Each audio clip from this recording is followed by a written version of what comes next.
우리가 지난주 설교 제목이 이상한 군대였습니다. 우리 지난주는 이제 추석 명절이라서 다른 본문을 했고, 지난주 설교 제목이 이상한 군대였는데, 하나님은 이스라엘 백성이 전쟁에 나갈 때 적들이 아무리 강해도 두려워 말라 이렇게 말씀하시죠. 하나님은 이스라엘 군대가 적군 바로 앞에 섰을 때, 이스라엘 군대보다 훨씬 강한 군대 앞에, 적군 앞에 딱 섰을 때 어떻게 하느냐, 제사장을 앞으로 나오게 하는 거예요. 그래서 제사장이 이스라엘 군대를 향해 외치게 합니다.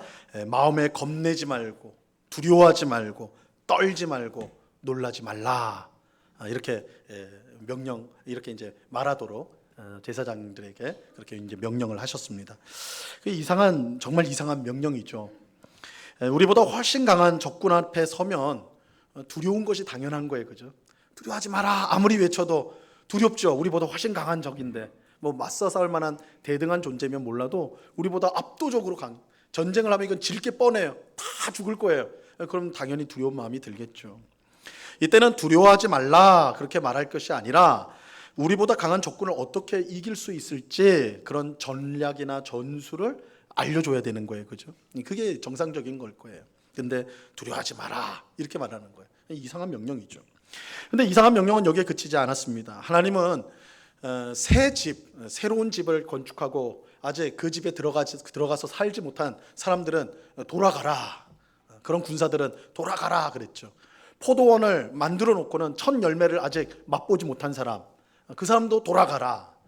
약혼을 하고 아직 결혼을 못한, 이제 신부랑 함께 살지 못한, 한 번도 살지 못한 그런 사람, 그런 군사도 돌아가라. 심지어 이 적군을 보고 마음이 떨려가지고 마음이 약해진 그런 군사도 돌아가라. 이렇게 명령을 하십니다. 이것도 너무너무 이상하죠. 지금 적군이 훨씬 강하단 말이에요. 그러면 우리 쪽 군사가 한 명이라도 더 있어야 되는 거 아닙니까?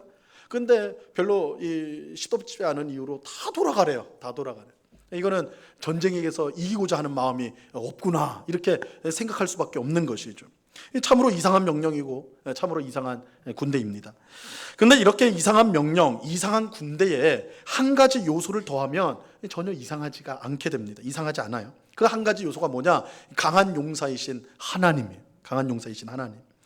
우리보다 강한 적군 앞에서 두려워하는 건 너무나 당연해요. 하지만 모든 적을 물리칠 수 있는 강한 용사이신 하나님께서 함께 하신다면 두려워할 필요가 전혀 없습니다.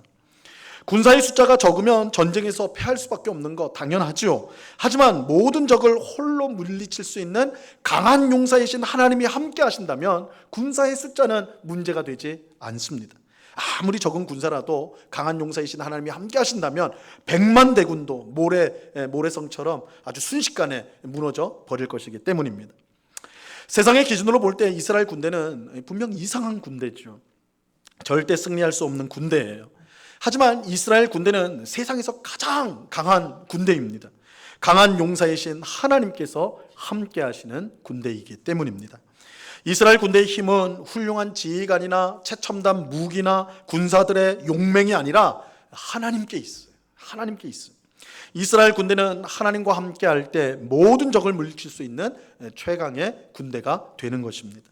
이 말을 뒤집으면 이스라엘 군대는 하나님 없이는 아무것도 할 수 없는 오합지졸의 군대일 수밖에 없는 것이죠. 여러분, 하나님을 믿는 성도와 믿지 않는 세상 사람들 사이에는 분명한 차이가 있지 않겠습니까? 그죠? 분명히 차이가 있어야 될 것입니다. 하나님을 믿는 성도나 믿지 않는 세상 사람들이나 차이가 전혀 없다면, 똑같다면 문제가 있는 것이죠. 분명히 차이가 있어야 될 겁니다. 그런데 그렇게 보이지 않는 신자들이 의외로 많습니다. 의외로 많아요. 많은 신자가 세상 사람들과 똑같은 목적을 가지고 세상을 살아갑니다. 경제적으로 여유롭고 자녀를 잘 키우고 건강하여서 마음에 원하는 일들을 다 하고 사람들의 인정과 존경을 받는 삶, 이건 세상 사람들이 다 바라는 삶 아닙니까? 목적하는 삶 아니에요? 근데 이 똑같은 목적을 갖고 살아가는 신자가 많다라는 거예요. 차이가 있다면 신자는 하나님의 도움으로 이와 같은 목적을 이루려고 하는 것, 그거밖에 차이가 없는 거예요. 기독교 방송 같은 데서 이제 나오는 간증을 한번 보시면요. 간증을 한번 보시면 여러분 어떤 사람이 간증을 합니까? 어떤 사람이 보통 간증을 하죠?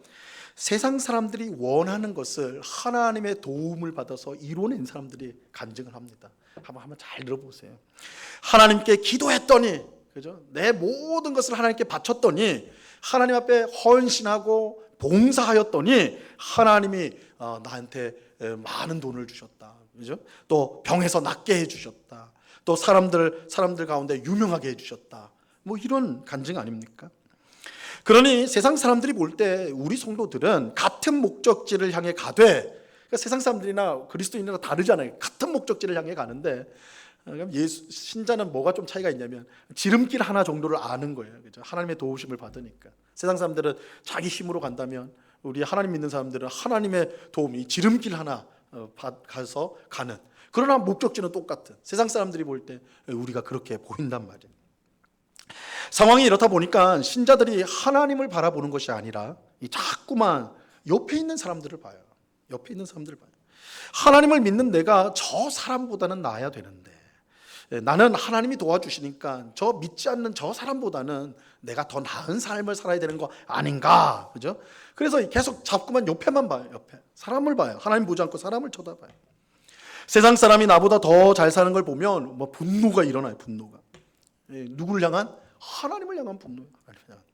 어떻게 이럴 수 있냐는 거죠. 하나님을 믿지 않는 사람보다 하나님을 믿는 내가 어떻게 못난 삶을 살 수가 있느냐, 하나님 어떻게 이럴 수가 있어요. 이렇게 분노하고 원망하는 것이죠. 자, 그런데 이것은 신앙을 완전히 오해한 것입니다. 신앙을 완전히 오해한 거예요. 이렇게 신앙을 생각하면 사실 10년을 교회를 다니건 20년을 다니건 그 이상을 다니건 이 신앙의 성장이 없습니다. 제가 이제 목회자로서 마음이 이제 답답할 때가 있어요. 어떤 성도님을 만났는데 신앙생활을 오래 하신 분이, 정말 평생 신앙생활을 하신 분, 이제 하나님을 만날 준비를 해야 될 때예요. 이제 얼마 있으면 하나님 만나야 돼요. 그런데 그분과 대화를 하면 돈 얘기예요. 돈 얘기. 건강 얘기, 건강 얘기. 부동산 얘기. 목사한테 부동산 얘기해서 뭘 하는지 모르겠지만 부동산 얘기하는 거예요. 왜 그런 얘기를? 그 얘기만 하고 사신 거예요. 제가 생각을 해요. 야, 이분 천국에 가면 정말 심심하겠다. 천국에서 하는 얘기 아닌데. 물론 그런 얘기가 불편하다는 거 아니에요. 성도들은 뭐 구름 둥둥 떠서 사는 사람들은 아니니까. 근데 그런 얘기만 해요. 그것만 할 줄 아는 거예요. 그것만 생각하는 거예요. 그것만 바라보는 거예요. 세상 사람하고 뭐가 다르냐고요. 그렇죠? 오랫동안 신앙생활을 했지만 신앙은 여전히 어린아이에 머물고 있는 것입니다. 여러분, 우리가 제대로 신앙생활을 하고 있는지 그렇지 않은지 확인하는 방법이 있어요. 확인하는 방법. 여러분의 삶에서 하나님을 뺄 때 세상 사람들과 차이가 있는지 없는지를 보는 거예요. 하나님을 뺄 때. 여러분의 생각에서, 여러분의 말에서, 여러분의 행동에서 하나님을 빼보세요. 여러분의 일상생활에서, 여러분의 가정생활에서, 직장생활에서 하나님을 빼보세요. 하나님을 뺐는데 세상 사람들과 다를 바 없다. 그럼 제대로 신앙생활하는 거 아니에요. 하나님을 뺐는데 똑같아. 세상 사람과 똑같아. 그럼 제대로 신앙생활을 하는 거 아니에요. 하나님을 빼면 세상 사람들이 볼 때는요, 이상한 구석이 있어야 되는 거예요. 저 사람 이상하다. 그 이상한 구석이 뭐예요? 하나님이요, 하나님. 근데 그게 없이 하나님을 빼든 넣든 똑같아. 그러면 그건 바른 신앙생활이 아닌 것이죠. 여러분, 하나님이요, 성도의 삶의 주인이시고 기준이고 대들보예요. 대들보. 집에 대들보를 빼면 어떻게 됩니까? 대들보가 뭐예요? 집을 딱 받쳐주는 가장 중요한 기둥 아니에요? 그걸 대들보라고 그러는데, 그 대들보를 빼면 어떻게 됩니까? 집이 무너져요. 그런데 대들보를 뺐는데 집이 그대로 있어. 별로 손상이 안 됐어요. 그럼 무슨 말이에요? 그 대들보는 대들보가 아닌 거예요. 그건 대들보라고 말은 하지 대들보는 아닌 거예요. 그냥 여러 기둥 중에 하나일 뿐인 거예요. 근데 말은 대들보다 이렇게 말하는 것이죠. 우리 삶에서 하나님을 뺐는데 아무 문제가 없다면 하나님이 우리의 삶의 주인이 아니에요.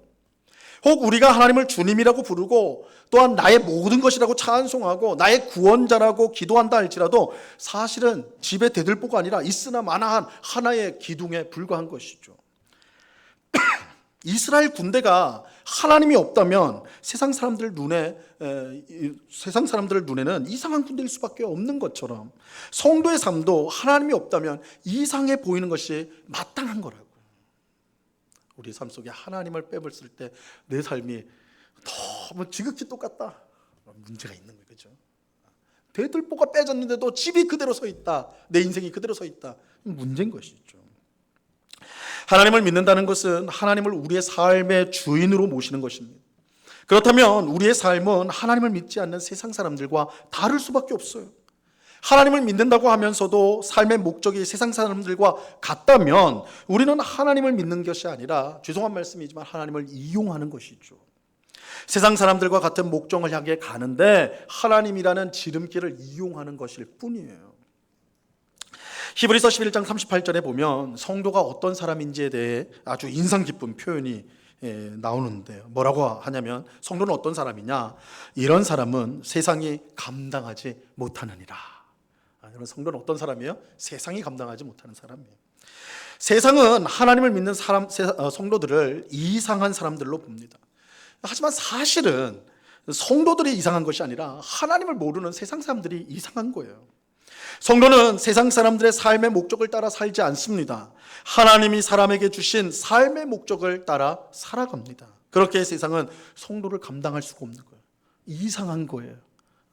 저들의 가치와 우리의 가치가 다른 것이죠. 그래서 감당할 수 없단 말이 그 말이에요. 세상 사람들이 볼 때는 가치가 없는 건데 성도들은 거기에 목숨을 거는 거예요.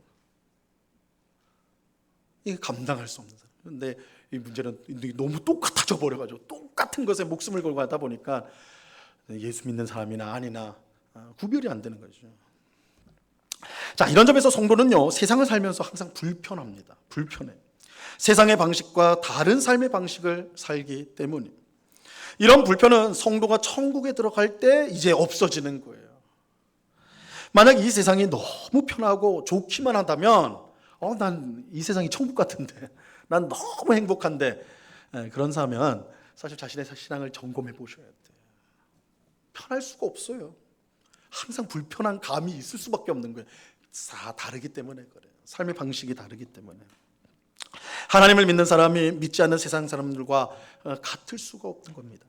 우리의 삶에 하나님이 빠진다면 세상 사람들이 볼 때 분명 이상한 구석이 보여야 돼요. 이스라엘의 이상한 군대는 이러한 사실을 우리에게 분명히 보여주는 것이죠. 자, 오늘 우리가 읽은 본문은 이상한 군대에 이어서 이상한 전쟁에 관한 내용입니다. 계속 이상한 내용들을 보게 되는데, 근데 다시 말씀드리지만 이상하지만 거기에 하나님을 연결시키면 지극히 당연한 이야기가 된다는 것, 그것들을 우리가 잘 생각하면서 봐야 돼요. 자, 오늘 우리가 읽은 본문은 세 부분으로 되어 있습니다. 첫째 부분은 10절에서 15절까지인데 이스라엘 군대가 하나님이 주신 가나안 땅을 넘어서서 저 멀리 있는 지역 민족들과 전쟁을 할 때 지켜야 될 명령, 이것이 첫 번째 부분이고, 둘째 부분은 16절로부터 18절까지인데 이스라엘 군대가 하나님이 주신 가나안 땅을 정복할 때 그 정복 전쟁에서 지켜야 될 명령입니다. 그리고 마지막 부분은 19절부터 20절인데 전쟁을 할 때, 이것도 좀 이상해요. 나무를 베지 말라. 갑자기 나무 베지 말라고 그렇게 명령하십니다. 좀 차례대로 살펴보죠. 먼저 이제 첫째 부분인데요. 첫째 부분은 이스라엘 군대가 가나안 땅을 넘어서 먼 지역까지 가서 전쟁을 할 때 지켜야 될 명령입니다. 여기서의 핵심은 하나님의 통제 아래서 전쟁해야 된다는 거예요. 하나님의 통제 아래서 전쟁을 해야 된다. 자, 오늘 본문 10절 말씀을 보시기 바랍니다. 10절 같이 읽습니다. 시작. 내가 어떤 성으로 나아가서 치려할 때에는 그 성읍에 먼저 화평을 선언하라. 하나님은 전쟁보다 화평을 원하세요. 분명합니다. 하나님은 전쟁을 기뻐하시는 분이 아니에요. 싸움을 기뻐하시는 분이 아니에요. 하나님은 언제나 화평이 먼저, 평화가 먼저입니다. 만약 상대방이 화평의 선언을 받아들이고 성문을 열어주면 상대방의 안전을 지켜줘야 돼요. 함부로 죽이거나 이렇게 해서는 안 돼요. 그들의 안전을 지켜주고 대신 그들에게 조공을 받고 섬김을 받아야 하는 것입니다. 그런데 만약에 이러한 화평의 선언을 거부한다, 상대방이 싸우겠다, 전쟁을 하겠다 이렇게 한다면 이제 전쟁을 하게 되는데, 이때도 이스라엘 군대가 함부로 그들과 전쟁을 하는 것은 아닙니다. 반드시 하나님의 승인이 있어야 됩니다. 13절 말씀입니다. 13절 같이 읽습니다. 시작. 내 하나님 여호와께서 그 성읍을 내 손에 넘기시거든 너는 칼날로 그 안에 남자를 다 쳐 죽이고. 자, 전쟁을 할 때 그냥 막 하면 안 되고 어떻게 해요? 하나님께서 이스라엘에게 그들을 넘기실 때라고 말을 하죠. 하나님이 승인을 해주셔야 돼요. 적들을 이스라엘 군대에 넘겨주실 때, 하나님께서 허락하실 때, 승인하실 때 비로소 전쟁을 할 수가 있는 것입니다. 자, 이런 점에서 이스라엘 군대의 전쟁은 하나님의 철저한 통제 아래에서만 실행이 되었습니다. 전쟁 이전에 화평을 먼저 반드시 선언을 해야 되고, 하나님께서 넘겨주실 때 전쟁을 해야 되는 것이고, 또 전쟁이 있을 때, 전쟁을 할 때에도, 전투를 할 때에도 아무나 죽여서는 안 되고 반드시 전투를 하는 군인들, 남자 군인들만 죽여야 했습니다. 또 전쟁에 참여하지 않는 여인과 유아들은 죽여서는 안 돼요. 죽여서는 안 되고 그저 이스라엘의 소유로 삼아야 했습니다. 생명을 지켜줘야 됐던 겁니다. 사실 전쟁만큼 야만적인 행위가 없습니다. 전쟁만큼 야만적인 행위가 없어요. 일단 전쟁이 나면 이기기 위해서, 전쟁에서 승리하기 위해서 모든 수단과 방법을 다 동원하게 되어 있어요. 그러니까 전쟁이 일단 나면 물불 안 가려요. 그죠? 보이는 게 없죠. 지금 러시아하고 우크라이나 지금 전쟁을 지금 하고 있지 않습니까? 지금 중동에서는 이스라엘하고 이란하고 또 그 주변 나라로 지금 전쟁의 기운이 감돌고 있죠. 일단 전쟁이 나면 오늘날은 뉴스로도 계속 보게 되니까. 여러분, 전쟁할 때 군인들만 죽습니까? 아니잖아요. 폭탄이 어디에 터져요? 민간인이 살고 있는 아파트나 주택가로도 폭탄이 던져지잖아요. 수많은 여성들과 수많은 아이들이 희생을 당하게 된다. 그게 끔찍한 전쟁이에요. 물론 그런 끔찍한 일들을 막기 위해서 제네바 협약 같은, 그래서 포로나 혹은 민간인들을 보호하고자 하는 그런 협약들을 맺곤 있어요. 그런데 그런 것들이 잘 지켜지느냐? 그렇지 않다고요. 우리 뉴스를 한번 유심히 보십시오. 그런 포로나 또한 어린이, 여자들에 대한 이 살해, 이런 살인들이 번번이 일어나고 있어요. 공공연하게 일어나요. 그게 전쟁이에요. 그게 전쟁. 사람을 짐승으로 만들고 상대방을 죽여야 내가 살게 되는 것이 전쟁입니다. 전쟁만큼 사람의 악함을 노골적으로 보여주는 행위도 없어요. 전쟁은 그야말로 사람이 만든 지옥이죠. 그런데 하나님은 그런 지옥 같은 전쟁조차 최소한의 인간성을 지키도록 이 조치를 하고 있는 거예요. 통제를 하고 계시는 거예요.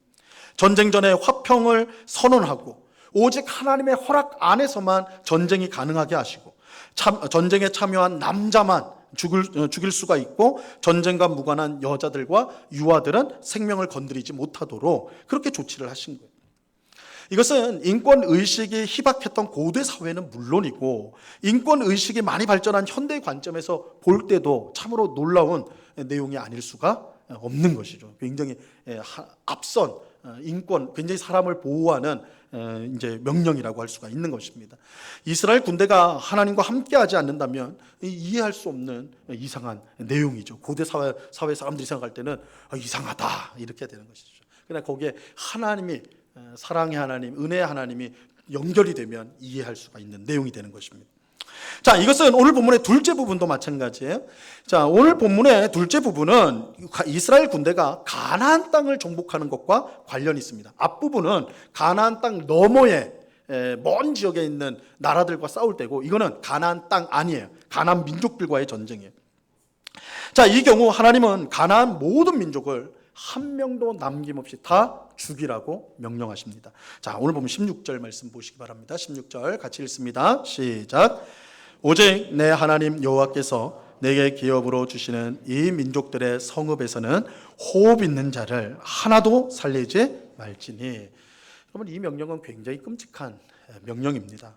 전쟁에 나온 남자 군사들만 죽이는 것이 아니라 전쟁과 무관한 여자들과 심지어 유아들, 어린이 유아들까지도 한 명 남김없이 다 죽이라고 하나님께서 명령하고 있기 때문입니다. 이것은 방금 살펴본 첫째 부분의 명령과 비교해보면 이 잔인하기 짝이 없죠. 앞에서는 고대 사회는 물론이고 현대 사회의 기준에 비춰봐도 너무나 인도적이고 평화적인 명령을 하나님께서 주셨어요. 하지만 이 두 번째 부분에서의 명령은 정말 끔찍해요. 세계 2차 대전 당시 히틀러가 유대인 600만 명을 학살했는데 그때도 똑같죠. 어린아이부터 시작해서 어른에게까지 뭐 가리지 남녀노소 가리지 않고 다 죽여버렸거든요. 그러니까 그것과 비견되는 아주 끔찍한 명령이에요. 하나님께서 어떻게 이렇게 잔인하게 명령할 수가 있는가? 남자들, 군인들만이 아니라 여자들과 아이들, 갓난아이까지도 다 죽이라고 명령했으니까 어떻게 하나님께서 이런 명령을 할 수 있는 것인가? 굉장히 어려운 문제입니다. 그래서 초대교회 때부터 이 문제 때문에 굉장히 고민을 많이 해왔어요, 사람들이. 초대교회 때 이 내용을 못 받아들이는 사람들이 뭐 지금도 그렇지만 초대교회 때부터 있어 왔어요. 근데 그 사람들의 대표라고 할 수 있는 사람이 말시온이라는 사람이 있어요. 말시온. 이 말시온은 성경을 읽다가 이 내용에서 걸려버린 겁니다. 성경을 읽다가. 그래서 이 말시온이 어떤 결론을 내렸냐면, 구약 성경에 나오는 하나님은 신약 성경에 나오는 하나님과 다른 하나님이다. 이런 결론을 내렸어요. 구약 성경의 하나님은 전쟁을 명령하고 여자와 심지어 유아까지도 죽이라고 학살하라고 하는 정말 끔찍한 아주 악한 신이다. 구약 성경의 하나님은 그런 하나님이다. 반면에 신약 성경의 하나님은 자기의 독생자를 보내어서 우리 죄인들을 구원하시는 그야말로 사랑의 하나님이다. 이 하나님이 어떻게 똑같을 수가 있냐? 아니다라는 거예요. 그래서 구약 성경의 하나님과 신약 성경의 하나님은 아니다, 같은 분이 아니다, 이렇게 결론을 내렸어요. 그래서 이 사람이 무슨 일을 하냐면, 왜 이 사람 이름이 오늘까지 우리에게 2000년 전 후에까지 전해져 왔느냐? 이 사람이 성경을 만들어요. 성경을. 그래서 이제 이 말시온 성경이라고 해서 이 이름이 남겨진 거예요. 이 사람이 성경을 편집하는데 어떻게 했느냐? 구약 성경은 버려요.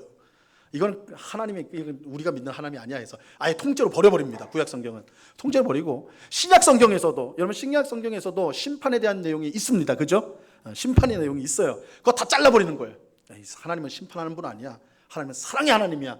그래서 하나님의 은혜와 사랑이 있는 부분만 딱 유지를 한 거예요. 누가복음 일부랑 사도 바울 편지들만, 그걸 가지고 성경을 짜집기를 한 거예요. 그게 말시온 성경이에요. 말시온 성경. 그래서 지금까지 우리가 이제 이 사람 이름을 회자하는 이유가 그런 성경을 편집을 했기 때문에 그런 것입니다. 사실 말시온뿐만 아니라 역사 속에서 계속 그것을, 이 말시온과 같은 생각을 가진 사람들이 있죠. 오늘날에도 있습니다. 그래서 말시온과 같은 생각을 가진 사람들은 오늘날에도 지옥을 부인해요. 지옥은 없다. 천국은 있지만 지옥은 없다고 주장을 합니다. 왜냐하면 하나님이 사랑의 하나님인데 어떻게 사람이 영원토록 고통을 당하는 지옥을 하나님 만들 수 있겠느냐? 지옥은 없다. 이렇게 주장을 해요. 분명한 사실은 모든 가나안 민족을 죽이라는 이 명령을 받아들이기가 굉장히 어렵다는 거예요. 너무 어렵죠. 하지만 우리는 이 끔찍한 명령을 내릴 수밖에 없었던 이유, 하나님의 뜻이 있었음을 우리가 놓쳐서는 안 됩니다. 자, 오늘 본문 18절 말씀을 보시기 바랍니다. 18절 우리 같이 한번 읽어봅니다. 시작. 이는 그들이 그 신들에게 행하는 모든 가증한 일을 너희에게 가르쳐 본받게 하여 너희가 너희의 하나님 여호와께 범죄할까 함이니라. 자, 하나님께서 가나안 민족을 멸하라고 명령하신 이유는 그들을 살려두게 되면요, 이스라엘 백성이 그들의 가증한 일을 본받게 되어서 결국 하나님께 범죄하고 나중에는 하나님께 멸망당하게 될 것이기 때문이었습니다. 자, 우리는 이 사실을 이제 잘 이해를 해야 되는데요, 여러분, 하나님께서 가나안 민족을 그저 불량식품과 같은 민족이다, 해로운 민족이다, 이렇게 말하는 거 아닙니다. 가나안 민족이 행하는 가증한 일은요, 그들이 멸망받아 마땅할 만큼, 심지어 그들의 어린 자녀들조차 죽여야 할 만큼 그렇게 끔찍한 일이었다는 거예요. 그들의 죄악이 얼마나 흉악하고 끔찍하면 모든 사람을 다 죽여야 될 정도로 그렇게 끔찍했다는 것입니다. 그들의 문란하고 잔인한 우상 숭배는 물론이고 온갖 사회적 악들은 하나님이 도저히 참을 수 없는 가증한 일들이었던 것입니다. 사실 하나님께서 가나안 민족을 멸망하기로 한 것은 이스라엘 백성이 출애굽하여 이제 가나안 땅에 들어갈 그때에 정해진 게 아니에요. 하나님은 이미 수백 년 전에 아브라함에게 이 가나안 땅에 심판하시겠다는 사실을 밝히셨습니다. 창세기 15장 16절 말씀인데요, 내 자손은 4대 만에 이 땅에 돌아오리니, 이 말씀 뭐냐면 아브라함의 후손들이 이제 큰 민족을 이뤘는데 그것이 애굽 땅에 있게 될 거라는 거예요. 그래서 4대 만에 400년 후에 다시 돌아온다. 어디로요? 가나안 땅으로 돌아오리니, 이는 아모리 족속의 죄악이, 여기서 아모리 족속은 가나안 민족을 말하는 거예요. 가나안 민족.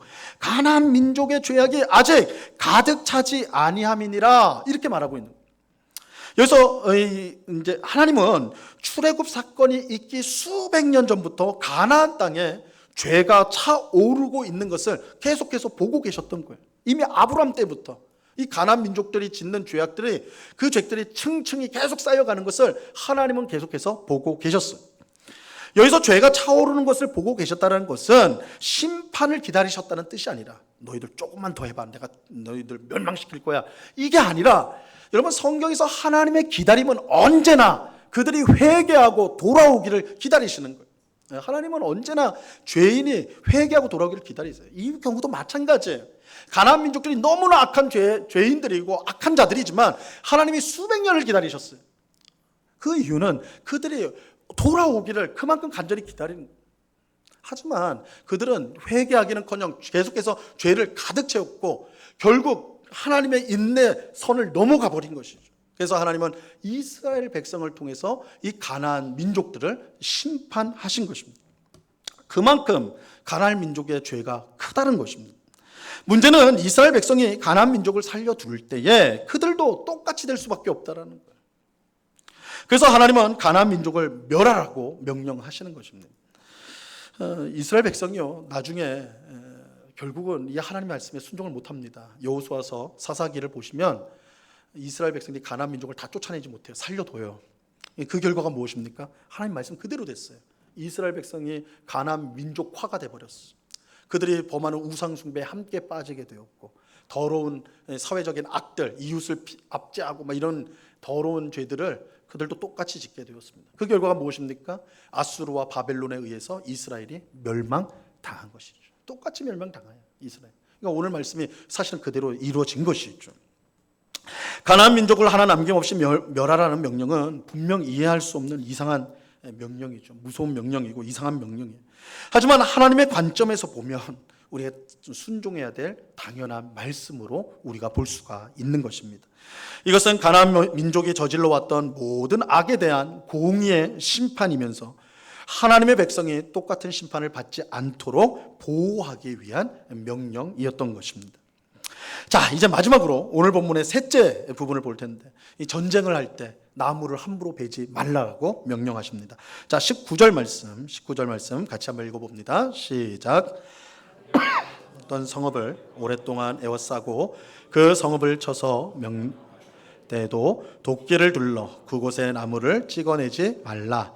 이는 너희가 먹을 것이 될 것임이니 찍지 말라. 들의 수목이 사람이냐? 너희가 어찌 그것을 에워싸겠느냐? 지금 전쟁에 대한 이야기를 하고 있어요. 사람의 목숨이 왔다 갔다 하고 있어요. 근데 갑자기 하나님 뭐라고 그러세요? 나무를 베지 말라. 갑자기 이제 식목일 얘기가 나와요. 그래서 야, 이거 이상하다는 생각이 들지 않을 수가 없는 것이죠. 여러분, 전쟁이 되면 무조건 이겨야 되고, 이기려고 하면 수단과 방법을 가리지 말아야 되는 거예요. 지금 나무가 문제가 아니에요, 그죠? 그런데 하나님은 나무를 베지 말라. 나무가 너희가 왜 나무를 둘러싸느냐, 나무가 너희랑 싸우느냐, 이렇게까지 말씀하시면서 나무를 베지 말라고 하세요. 자, 이 명령에 대해 우리는 두 가지를 생각할 수가 있습니다. 첫째로, 아무리 모든 것을 걸어야 하는 전쟁이라 할지라도 미래를 생각해야 된다는 거예요. 미래를 생각해야 된다. 전쟁에 이기기 위해 모든 것을 다 사용한다면 전쟁에 승리하더라도 그 위에 남은 것이 없기 때문에 결국 그건 다음 세대에 큰 어려움을 줄 수밖에 없는 것입니다. 우리 세대 때는 승리를 얻어서 전쟁에서 승리했어요. 그러나 다음 세대는 그 승리의 대가로 엄청난 고통을 당할 수밖에 없는 것이죠. 그렇다면 전쟁에서 승리하는 것이 아무 의미가 없게 돼버리는 것입니다. 그래서 우리가 전쟁이라는 아주 참혹한 상황 속에서도 미래를 생각을 해야 된다라고 말하는 것입니다. 둘째로, 사람이 죽는 끔찍한 전쟁 중이라도 전쟁과 상관없는 나무를 함부로 해쳐서는 안 된다는 거예요. 이것은 세상의 주인이 사람이 아니라 하나님이라는 사실을 분명히 하는 것입니다. 막 사람이 전쟁을 할 때 막 모든 것을 다 끌어쓸 수 있는 것처럼 생각하지만 하나님 뭐라고 그래요? 나무 베지 마라. 이 말은 뭐예요? 이 나무 내 거다. 이 세상은 너희 것이 아니라 내 것이다. 하나님께서 나무를 베지 말라는 이 명령을 통해서 이 세상의 주인이 누구라는 것을 분명하게 알려주는 것입니다. 온 세상의 주인이 하나님이기 때문에 전쟁을 핑계로 자연 환경을 함부로 파괴하는 것은 하나님 앞에 죄가 된다는 사실을 보여주는 것입니다. 자, 이러한 명령은 우리에게 분명히 이상하게 보이죠. 그러나 온 세상의 주인이 하나님이라는 사실을 우리가 생각한다면 마땅한 명령이 되는 것입니다. 자, 우리는 오늘 이상한 군대에 이어서 이상한 전쟁에 대해서 함께 살펴보았습니다. 분명 세상 사람들이 볼 때 이스라엘 군대는 이상합니다. 하나님이 명령하신 전쟁도 이상하죠. 하지만 하나님과 연결하면요, 하나도 이상하지 않습니다. 오히려 당연하죠. 하나님을 모르는 세상 사람들에게는 이상할지라도 하나님이 우리의 강한 용사가 되시며 우리의 삶의 주님이라는 사실을 믿는 성도에게는 전혀 이상한 것이 아닙니다. 우리는 말로만이 아니라 하나님이 우리와 함께 하시며 온 세상을 다스리는 주님이심을 분명히 믿음으로 이 세상을 살아야 합니다. 그럴 때 세상이 감당할 수 없는 성도로서 주님을 기쁘시게 하는 삶을 살아갈 수가 있게 되는 것입니다. 오늘 예배하는 우리 모두가 하나님을 믿음으로 세상 사람들과 구별된 삶을 살아갈 수 있게 되기를 간절히 바랍니다. 하나님을 인생의 주님으로 모시고 그의 뜻에 순종하여 세상 사람들이 감당할 수 없는, 그러나 하나님 앞에서는 더할 수 없이 귀한 삶을 살아가는 우리 모두가 될 수 있기를 바랍니다. 이 은혜가 우리 모두에게 충만히 임하기를 우리 주님의 이름으로 간절히 축원합니다. 기도하겠습니다. 하나님 아버지, 감사합니다. 오늘 이상한 군대, 이상한 전쟁, 세상 사람들이 볼 때 도무지 이해할 수 없는, 우리 사람의 상식으로 이해할 수 없는 내용이지만 그것에 하나님을 연결하면 너무나 당연한 내용이 된다는 것. 우리 성도의 삶은 하나님을 중심으로 모시고 주인으로 모시고 기준으로 모시고 살아가는 삶. 그렇기 때문에 세상 사람들한테는 이상할 수밖에 없다는 것, 오늘 말씀을 통해 확인하게 됩니다. 주님, 우리의 삶은 하나님을 빼면 어떠한지, 그저 세상 사람과 똑같은 모습은 아닌지, 세상 사람들이 보기에 정말 이상한 사람으로 드러나는지 오늘 말씀을 통해 우리 자신의 믿음을 점검하게 하여 주시옵소서. 우리가 입술로만 주여 주여 하는 것이 아니요, 우리의 삶 가운데 하나님을 정말 우리 인생의 주님으로 모시고 그 주님 대신 하나님의 말씀에 순종하며 그 주님이 나와 늘 함께 하신다는 걸 확신하며 그렇게 실제로 살아가는 저희 모두가 되게 하여 주시옵소서. 그럴 때 이 세상이 감당할 수 없는, 하나님 앞에 더없이 귀한 그런 성도가 될 줄로 아오니 이 믿음의 삶을 힘있게 살아가는 주의 백성 다 될 수 있도록 주여 저희들을 주장하여 주시옵소서. 감사와 찬송을 주께 드리오며 예수 그리스도의 이름으로 기도드리옵나이다. 아멘.